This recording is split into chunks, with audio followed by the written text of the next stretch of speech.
This is Appledore Quay in North Devon, filmed in 1959 by Dr. Basil Greenhill.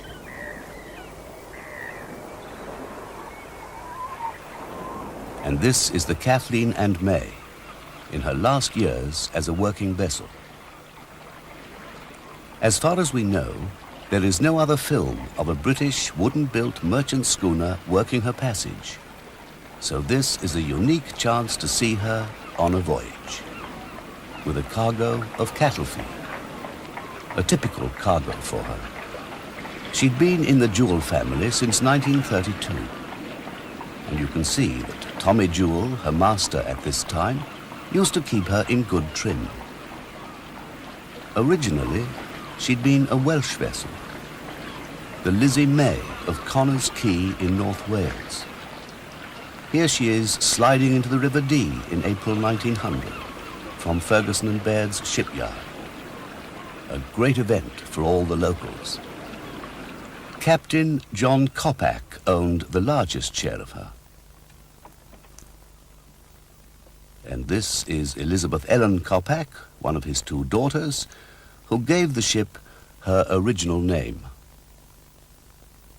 She was a strongly built coastal schooner who spent her life trading around the West Country and Irish coast. In her first 8 years alone, she sailed nearly 40,000 miles and carried 24,786 tons of cargo, varying from salt to stone, from galvanized iron to gunpowder and coal. Here she is in her original rig as she would have appeared in her prime. Three-masted, with a full suit of fore and aft sails and yards for square topsails on her foremast.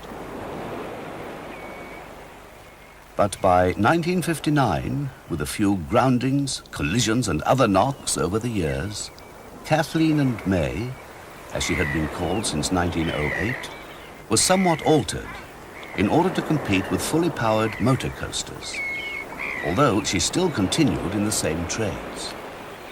The Jewell family, in common with most owners in the 1930s, had installed an auxiliary engine and reduced the sail area.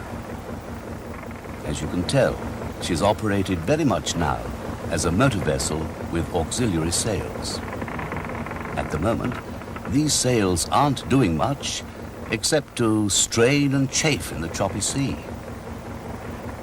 The great days of sail really are past. But she is beautifully looked after, and she still gives the impression of a traditional vessel, with her fore and aft booms, and her wire-standing rigging, dead eyes, and rope lanyards. She is making her way down the Bristol Channel. Tommy Jewell knows this coastline well. There are plenty of hazards, and only an experienced coasting master would dare to take the vessel in so close to shore to get the advantage of the tide. Many a schooner met her end on coastlines such as this. But many more simply laid up and rotted away when the railway and the petrol engine made them unprofitable to sail. Still, Tommy Jewell kept Kathleen and May running for many years, out of pride and affection for a fine old vessel. Here he is steering from the side, sailing ship fashion. A skipper, a mate, and perhaps 4 hands was the traditional crew. And here are some of them getting ready to reach their destination, Milford Haven.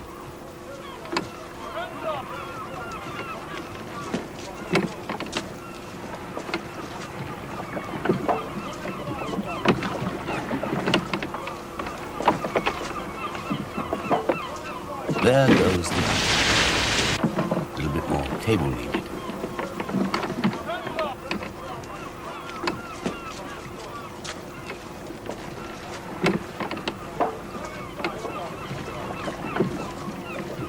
And here's the boat. Solid and stable in a traditional West Country style. And capable of carrying 9 people.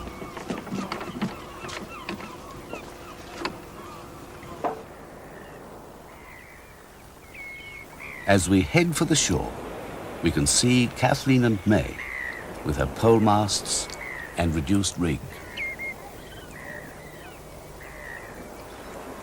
On board, the rest of the crew are still lowering sails and stowing them neatly in a seaman-like way.